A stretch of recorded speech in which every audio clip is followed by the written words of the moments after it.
Bonsoir ou rebonsoir aux Gardois qui nous suivent depuis le début de notre émission à 22h. Ce soir, c'est Face à Objectif Gard, le débrief. On a parlé en début d'émission, bien évidemment, de l'épidémie de coronavirus. On était avec le préfet du Gard qui était avec nous et qui a pu nous expliquer un petit peu le déroulé de la journée pour cette première journée d'élection, enfin ce premier tour des élections municipales. On va poursuivre le débrief de ce premier tour et avec nous, c'est Franck Proust, le premier adjoint au maire de Nîmes, qui est avec nous. Merci, Monsieur Proust, d'être à nos côtés ce soir. Bonsoir. La première question qu'on a envie de vous poser, forcément, c'est que Jean-Paul Fournier est arrivé en tête avec plus de 34% des voix. Est-ce que c'est fait? Ça y est, il est à nouveau maire? Non. J'allais dire que c'est une première étape, il faut transformer l'essai. Mais ce soir, il n'y a pas une grande surprise. Je veux dire, tous les sondages nous donnaient entre 32 et 33%. On est à 34%.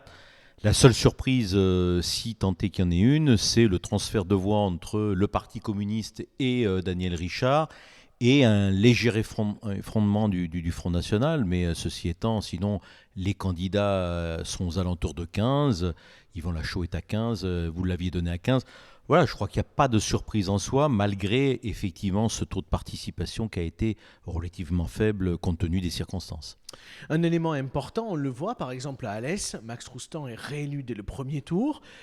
Pourquoi c'est pas possible à Nîmes d'obtenir ce type de score? D'abord, il y avait quand même six listes et avec des personnalités fortes, un contexte politique quand même différent, un président d'agglomération qui se présente contre le maire sortant. Donc, je crois que déjà, avec six listes, faire 34,4%, c'est un petit exploit, mais qui n'engendre pas forcément la victoire, mais enfin qui donne néanmoins un avantage conséquent au maire sortant.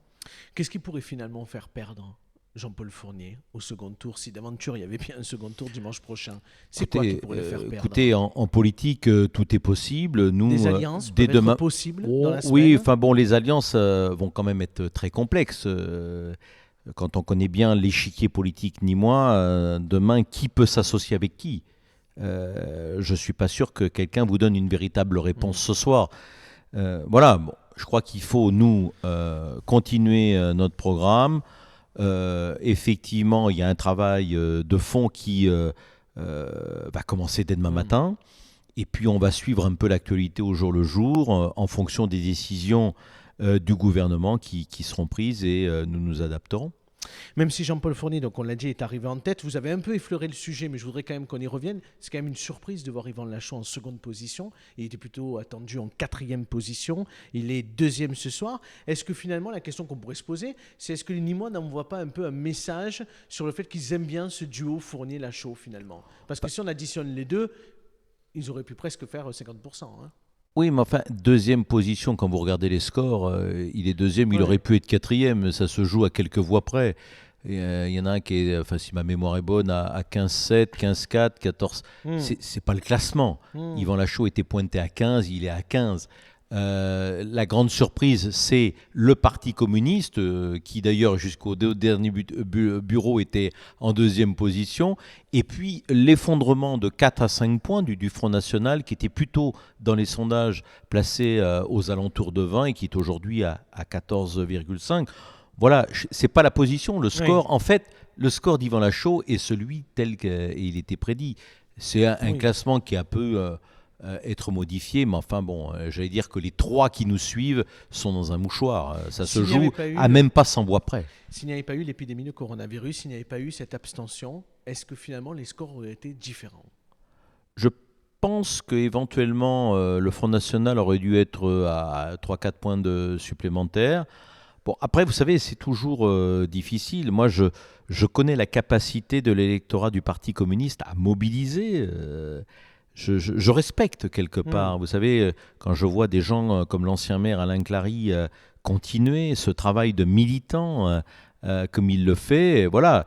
J'avais vu cette liste du PC, leur façon de faire, je les ai vus aujourd'hui, j'ai fait tous les bureaux de vote comme je fais depuis 30 ans, et j'ai vu des gens qui s'activent, qui travaillent, et donc c'est une surprise sans être une surprise.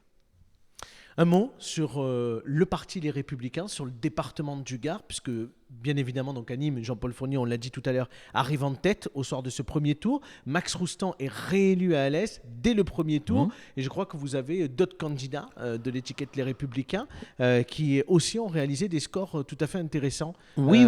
sur ce premier tour. Je crois que globalement, bon, il faudra, j'ai pas encore tous les résultats dans ma possession, mais enfin, bon, j'ai Gaëtan Prévoto à Langlade, j'ai Jean-Jacques Granat qui est en tête à Manduel, j'ai beaucoup de candidats, Rémi Bachevalier, Pascal Bory à Rochefort-du-Gard. Bon, voilà, je crois que nous avons bien résisté. Nous sommes, je l'avais dit, le parti des territoires. Et aujourd'hui, nous n'avons pas perdu de ville, déjà. Et peut-être que nous en avons gagné avec Saint-Géniès, effectivement.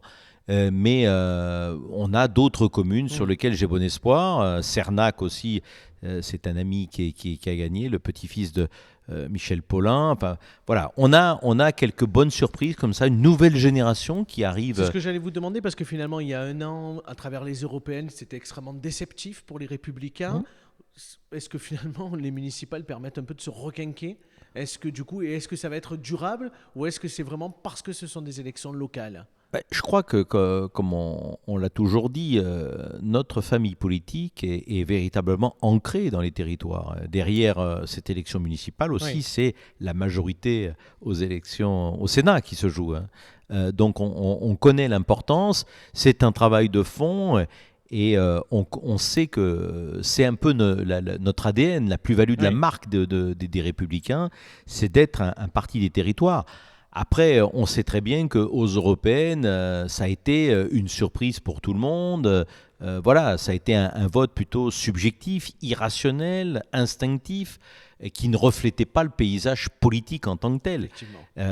Mais aujourd'hui, et on voit, il y avait déjà eu une vague bleue en 2014, combien le bilan des maires sortants a été apprécié. On l'a vu dans un certain nombre de grandes villes et les études qui ont été menées avant les élections municipales. Donc, ce n'est pas une surprise en soi. Il faudra faire un bilan dans les 48 heures pour voir d'abord les villes. On a, à mon sens, conservé quasiment toutes les villes dans ce département où on était en place et nous en avons gagné. Donc, on a progressé et cette progression aura certainement une incidence non négligeable lors des élections sénatoriales de septembre prochain, si le calendrier est respecté, parce qu'aujourd'hui, on a tendance à réagir et à agir un peu au jour le jour compte tenu de l'actualité.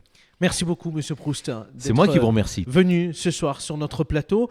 On va poursuivre et on va s'intéresser à Alès avant de recevoir Coralie Mollaret, notre journaliste, qui va venir nous faire une analyse de la situation à Nîmes. Et on dira un mot également sur Alès. Mais ce soir, Max Roustan, je le disais tout à l'heure, le maire depuis 25 ans, est à nouveau réélu dès le premier tour. Un petit exploit pour lui et pour ses équipes. On évoquera bien évidemment aussi ce qu'il s'est passé pour le deuxième dans la ville d'Alès, Paul Planck, que nous avons eu également en vidéo tout à l'heure. Mais dans un premier temps, je vous propose de découvrir la réaction de Max Roustan à notre micro il y a à peu près 1 heure.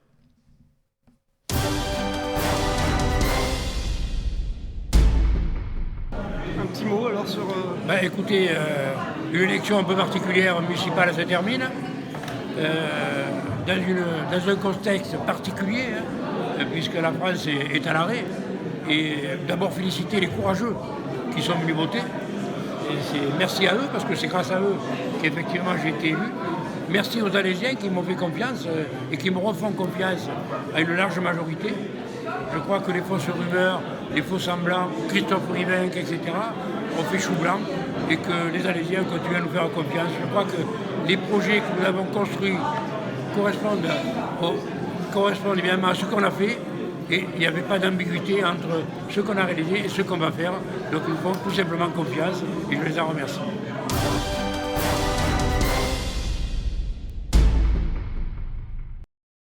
Allez, on accueille tout de suite Coralie Mollaret, notre journaliste politique, qui va nous dresser un peu la situation politique ce soir, au soir de ce premier tour. Bonsoir, Madame Mollaret. Bonsoir. Allez, quelle est votre analyse ce soir à Nîmes ? Qu'est-ce que vous pouvez nous dire ? Finalement, quel est le grand gagnant de cette élection au soir du premier tour à Nîmes ? Alors, comme vous l'avez vu et comme vous l'avez entendu de la part des différents intervenants, le grand gagnant, malheureusement, c'est l'abstention. On pourrait dire le coronavirus. même si c'est un sujet auquel il ne faut pas rire. Alors on le voit, hein, c'est vraiment marqué à Nîmes, et encore plus surtout à Nîmes, les grandes villes. En 2014, le taux de participation, par exemple, à Nîmes était de 56%. Or, aujourd'hui, il est seulement de 32%. Ça signifie clairement que oui, Jean-Paul Fournier arrive en tête avec 34%, mais il y a 68% d'abstention. Donc, d'une certaine manière, ça remet pas en cause la légitimité, mais c'est pour ça que vous entendez des opposants dire, voilà, est-ce qu'on est vraiment légitime quand on est élu par seulement 32% des voix? Et on le retrouve aussi à Alès, on le retrouve aussi à Bagnoles, où les scores, où la participation est en berne. Par contre, ce qu'on voit quand même, et c'est là où Yvan Lachaud vous a dit quelque chose qui est, à mon sens, pas très vrai, c'est que les équilibres sont maintenus. C'est que Jean-Paul Fournier arrive quand même à 34%, que Jean-Yves Chapelet est aussi en tête au premier tour, et en tête en ballottage favorable. À Alès, on l'a vu, Max Roustan, quoi qu'il arrive, que la gauche soit unie, qu'il ait un de ses anciens alliés qui soit contre lui, il est élu au premier tour.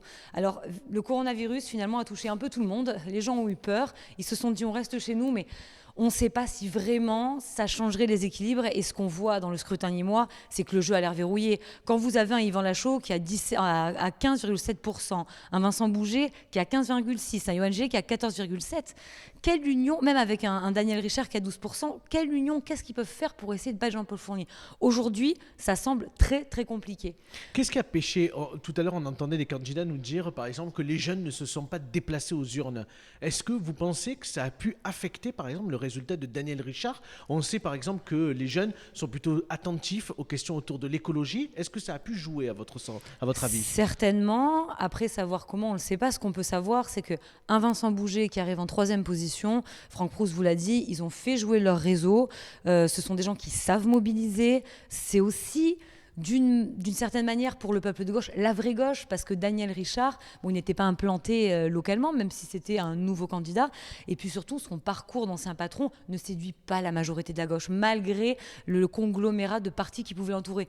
Et puis Nîmes a été communiste, et éradiquer le parti communiste dès le premier tour, c'était quand même un défi très compliqué. Ça veut dire aussi que Vincent Bouget, quelque part, bénéficie de l'enracinement du parti communiste à Nîmes. C'est ce que vous êtes en train de nous dire, en fait. Bien sûr, puisque Vincent Bouget n'est pas élu, mais par contre, Sylvette Fayet et d'autres personnes l'entourent. Vincent Bouget est dans toutes les manifestations. Vincent Bouget est sur le terrain. Les élus sont sur le terrain. Donc là, c'est aussi l'expérience. Et puis les municipales, c'est un peu ça. Parce qu'on a les législatives, on a des européennes où c'est des jeux de parti. Les municipales, c'est pas ça. Ils veulent connaître un peu l'homme. Alors même si Vincent Bouget, c'est pas le plus populaire de tous les candidats, il est quand même là et on le connaît.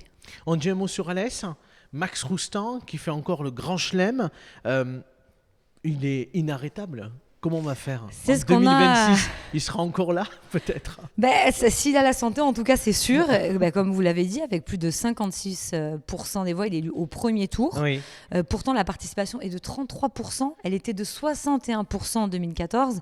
C'est Donc, dingue. même quand il y a moins de personnes qui viennent, même quand la gauche est unie, même le FN aussi est quand même bas, parce qu'il faut le noter, Oui. il est à 8%. Mais Avant, dans il avait... plusieurs villes, d'ailleurs, du département. Alors, et après, on va peut-être dire un mot sur Vauvert, Oui. parce que c'est pas forcément vrai sur Vauvert, et je pense qu'il y a un vrai danger à Vauvert aujourd'hui, en tout cas au soir du premier tour, c'est que le FN est très bas, et Max Roustan, il est imbattable, comme le dit notre agence à Alès, et les journées de notre agence à Alès, il est imbattable, Max Roustan. Ah oui, parce que là, comme vous l'avez dit aussi tout à l'heure, on a une union, pour le coup, cette fois-ci, il y avait une union de la gauche à Alès. Et ça ne suffit pas avec pour une le battre. dynamique, parce que c'est des gens qui ont fait campagne depuis plusieurs mois, c'est des gens qui faisaient des réunions publiques tous les soirs, enfin, nos journalistes l'ont relaté, ils étaient sur le terrain, le printemps alésien était sur le terrain. Une ville peut-être dont on n'a pas assez parlé, mais vous allez avoir l'occasion de le faire puisqu'on va accueillir Jean Denat, c'est Vauvert. En regardant les résultats de Vauvert, on peut quand même se poser des questions. Puisque Jean Denat est arrivé en tête. Jean Denat arrive en tête avec 45% des voix. D'accord. Le Front National, Jean-Louis Maisonnet, arrive avec 43% des voix. D'accord. Pour l'instant, c'est extrêmement serré. C'est les deux qui se maintiennent. Sauf que la candidate de droite, Joëlle Caca Moreno, arrive avec 9% des voix. Qu'est-ce que vont faire les électeurs de droite, les Républicains? On sait qu'en Petite Camargue, il y a une porosité entre la droite traditionnelle, classique, et l'extrême droite. Qu'est-ce qui va se passer au second tour? Alors, on voit aussi qu'à Vauvert, alors c'est ça aussi la particularité, quand on regarde les communes comme Beaucaire, Saint-Gilles, Vauvert, on a un taux de participation qui avoisine les 50%. On peut se dire c'est très bien. Oui, c'est très bien pour le contexte, dans le contexte actuel dans lequel on est. En 2014, on est à 70%. Est-ce que Jean Denat va réussir à mobiliser des abstentionnistes qui ne sont pas allés voter? Qu'est-ce que va faire la droite? Monsieur Lebeau a eu 3%. Alors ça pourrait peut-être profiter, je ne sais pas, mais si aujourd'hui ou ce soir, il y a peut-être une ville à regarder avec beaucoup d'attention, c'est Vauvert. Parce que dans une semaine, si le scrutin est maintenu, Vauvert pourrait basculer au Rassemblement national. Et ça serait du coup la deuxième ville du département après celle de Beaucaire. Un mot sur Bagnols-sur-Cèze, si vous avez des éléments à nous préciser peut-être. Je sais que Jean-Yves Chaplet, du coup, est en ballotage très favorable, puisqu'il a réussi un score de près de 40% des suffrages il distance ses adversaires. Au soir du premier tour, c'est bien ça ? Oui, c'est ça, 39,7%, donc il distance ses adversaires. Et ce qu'on a, et c'est aussi dû certainement à l'abstention, qui est pareil. Ouais. Hein, donc on a 37% de participation contre 59% en 2014. On a une quadrangulaire. À Nîmes, on a une quinquagulaire, ce qui est carrément historique. Enfin, on n'a jamais eu ça à Nîmes. Là, on a de quadrangulaire avec les 2 listes de gauche derrière. Donc c'est pareil, en l'état. Est-ce que si on avait un deuxième tour dans une semaine, dans des conditions similaires, bon, M. Chaplet pourrait certainement être élu maire cette fois sur son nom. Après, voilà, on ne sait jamais. C'est une quadrangulaire, ça reste atypique quand même. Merci beaucoup, Madame Mollaret, pour cette analyse très pertinente. On vous retrouve tout à l'heure. Vous nous faites un retour sur un peu les grandes villes du département et nous dire un peu dans quelle situation nous sommes au soir du premier tour. Dans quelques instants, on va recevoir Julien Sanchez, le maire de Beaucaire, qui a gentiment accepté de venir nous dire un mot. Il est réélu au premier tour ce soir. Mais juste avant, je vous propose de poursuivre sur Alès rapidement avec du coup la réaction de Paul Planck, la tête de liste du printemps alésien, qui est arrivé en seconde position ce soir à Alès, mais qui n'aura pas suffi pour arracher un second tour à Max Roustan.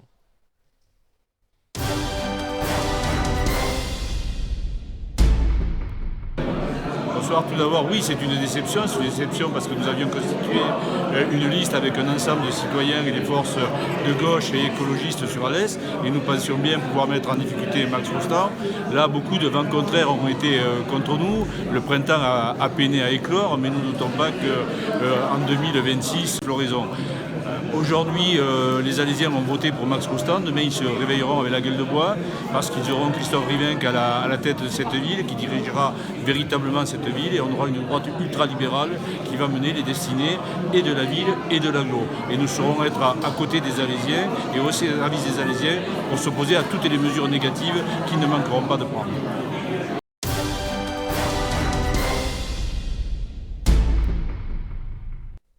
Bonsoir Julien Sanchez. Bonsoir. Merci d'avoir accepté de venir partager quelques instants avec nous. Bon, alors vous devez être heureux ce soir puisque vous êtes réélu dès le premier tour. Expliquez-nous un peu comment tout ça s'est déroulé aujourd'hui. Écoutez, réélu effectivement dès le premier tour avec 60% des voix. 35 points d'avance sur mon premier adversaire, donc avec un taux de participation qui a été correct puisqu'on a eu une participation de 52%, ce qui est plutôt bon quand on voit Nîmes, Alès. La participation était de combien en 2014 ? Elle était d'à peu près un peu plus de 70%, je crois. Donc c'est vrai qu'on a perdu beaucoup d'électeurs avec le coronavirus. Il y a plus de 50% quand même qui se sont déplacés. Tout à fait. Et c'est vrai que je pense qu'on aurait fait même un peu plus encore si les électeurs s'étaient déplacés. Ça a découragé beaucoup de gens, justement, ce virus. Et en tout cas, réélection au premier tour avec 60%, donc une avance très large de plus de 35 points. Ça exprime quoi, selon vous, par rapport aux électeurs de Beaucaire qui vous font confiance ? Ça exprime aussi une adhésion par rapport à ce que vous leur proposez depuis 6 ans. Ça veut dire aussi qu'ils veulent continuer avec vous parce qu'ils veulent que vous alliez au bout des projets. Vous en aviez parlé en disant que vous aviez fait un peu une espèce d'état des lieux pendant plusieurs années. Vous aviez lancé des projets et puis là, c'était le moment de la réalisation pour les 6 prochaines années. C'est bien cela ? C'est ça. Je pense que c'est la confiance en la méthode de travail déjà, parce que c'est vrai qu'on a exercé un mandat avec une proximité. Moi, je fais des permanences sans rendez-vous tous les 15 jours. J'essaie d'être présent sur un très grand nombre d'événements associatifs, quelles que soient les associations. Et je pense que cette façon de diriger, c'est important d'avoir un maire de proximité. Et puis ensuite, voilà, on a fait avancer beaucoup de projets qui étaient bloqués depuis 20 ans parfois au niveau de la ville. Là, on a démoli donc toutes les constructions qui étaient sur le quartier Sud-Canal. On va construire un nouveau quartier d'habitation. On fait des réhabilitations et extensions de 2 écoles. On a le projet de base arrière pour les Jeux Olympiques en aviron. Tous ces grands sujets, ça intéresse évidemment les Beaucairois. Ils ont envie que leur ville avance. Et donc voilà, tous ceux qui ont essayé de me résumer à mon étiquette politique, c'est pas la bonne technique. Je crois que les électeurs, l'étiquette politique, ils s'en foutent. Ils voient simplement les actes, la présence, et ils se disent voilà, lui on le connaît, il est présent, il fait le job. On a envie de le laisser continuer à faire le job, quelle que soit son étiquette.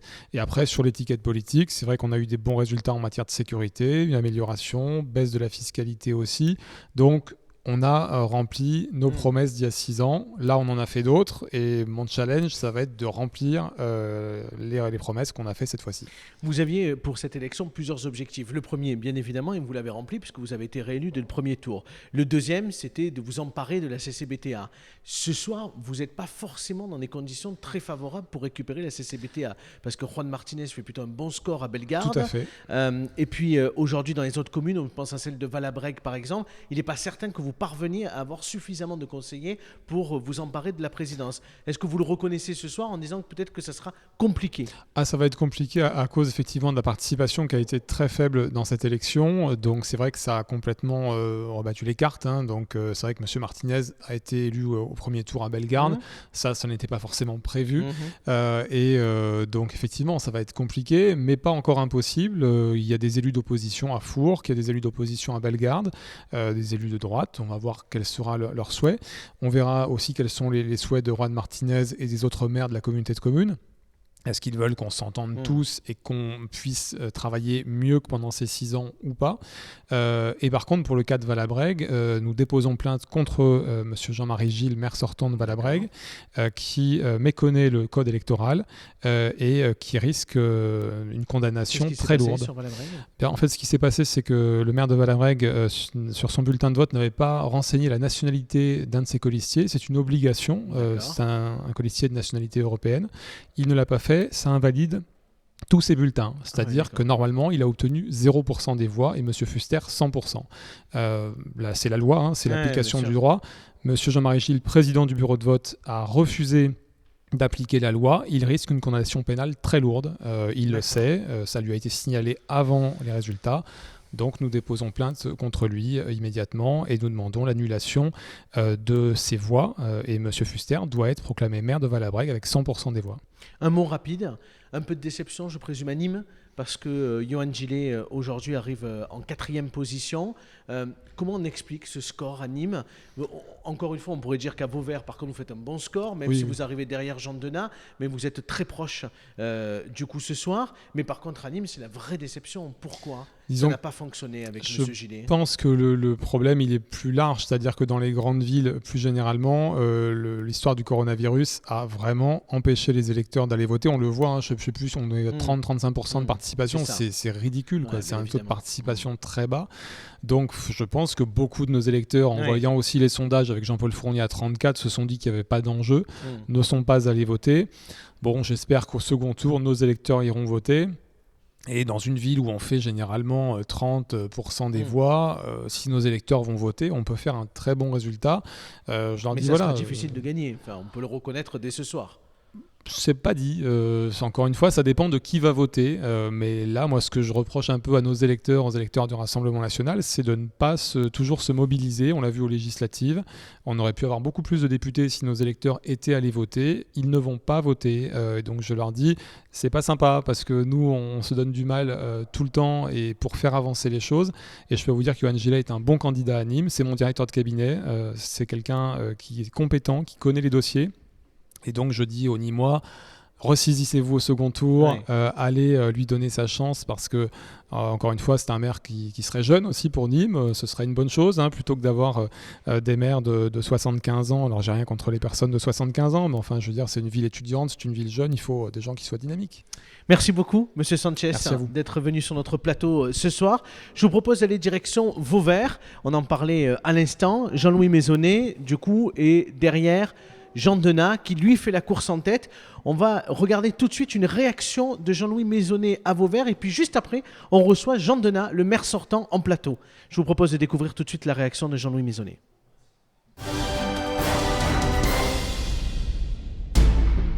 Oui, nous sommes très, enchantés par les résultats, même si nous sommes second devant le maire sortant Jean Denat qui a fait un score honorable pour un maire sortant, mais l'élection n'est pas terminée puisqu'il y aura un second tour et malgré le contexte sanitaire difficile que vous avez pu constater, que tout le monde a constaté, où effectivement beaucoup d'abstentionnistes sont restés chez eux évidemment.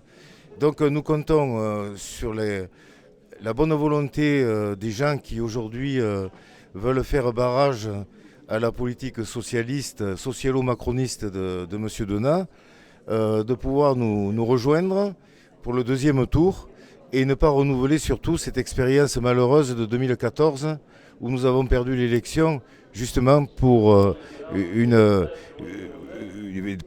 maintien de la liste du maire sortant de l'époque. Voilà.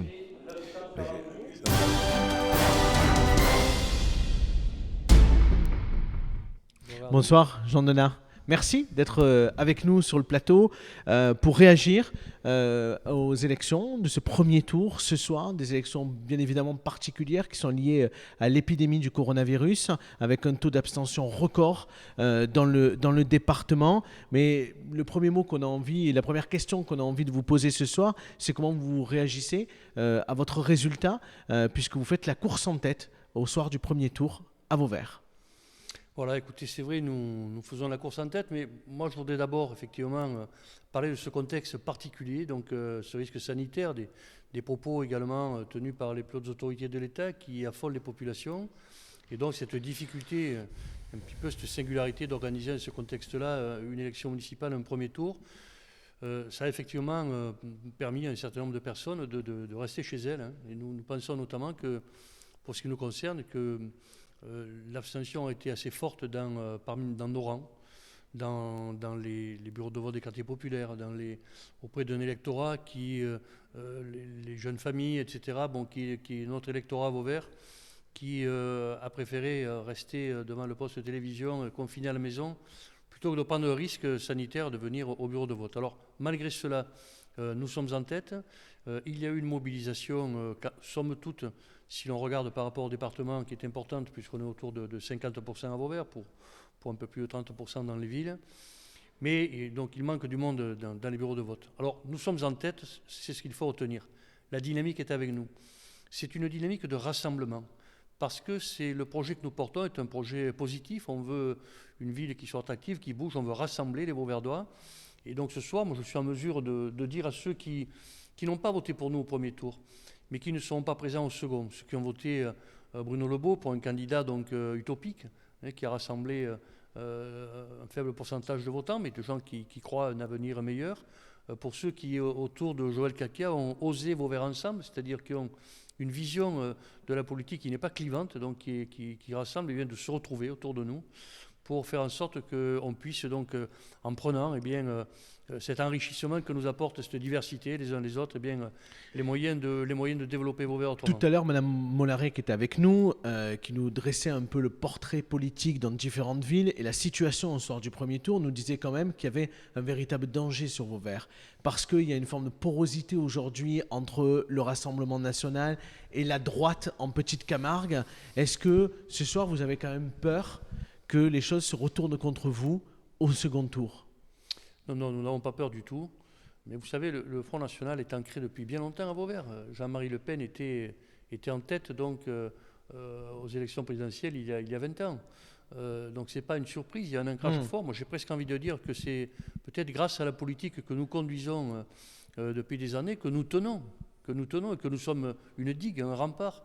Et nous allons tenir parce que nous avons une vision de l'avenir qui est une vision positive, parce que nous travaillons le cadre de vie, parce que nous nous adressons aux familles, parce que nous faisons en sorte de donner la priorité à l'éducation, à la culture, et que face à nous, le Front National est un parti avec des candidats à Vauvert qui, en plus, sont des candidats qui ne sont présents que pour les élections.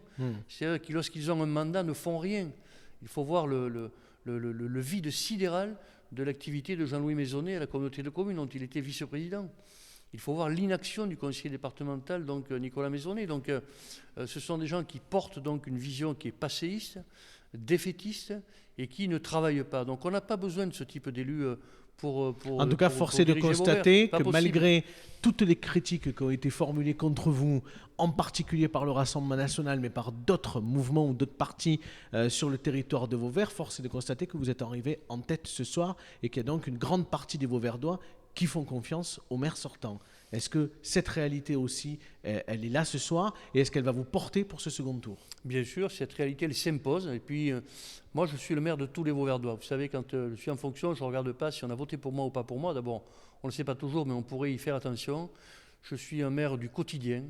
un maire de proximité, un élu qui aime les gens, qui aime Beauvert. Et je ne suis pas quelqu'un de compliqué. Donc on me connaît beaucoup, on m'appelle Jean. Voilà. Et c'est ce maire-là dont ont besoin les Beauverdois. En tout cas, moi je veux être ce maire pour les rassembler, pour leur dire qu'à Beauvert, même si le taux de chômage est trop important, même si on peut quelquefois, et je le comprends, voter Front National parce qu'on en a marre, parce qu'on veut que ça change, parce qu'on est déclassé, déconsidéré, eh bien il y a donc localement une autre politique à conduire. Il y a un espoir à porter. Et je veux porter cet espoir pour une majorité de Beauverdois qui, j'en suis sûr, se rassembleront autour de nous pour un second tour. Merci beaucoup, Jean Denat, d'être venu le dire ce soir et d'avoir fait le déplacement jusqu'à notre plateau ce soir à Nîmes et pour pouvoir l'exprimer. Et puis, du coup, le second tour dimanche prochain, si dans la semaine, il n'y a pas une annulation qui est annoncée par l'État. Allez, on va marquer une nouvelle pause ce soir dans l'émission. On va se retrouver dans quelques instants puisqu'il y a Eddy Valadier qui vient d'arriver. Vincent Bouget devrait pas tarder. Et puis on devrait avoir également Daniel Richard. On se retrouve dans 3-4 minutes. Restez bien avec nous sur Objectif Gare. Ce soir, c'est le débriefing du premier tour des élections municipales. À tout de suite.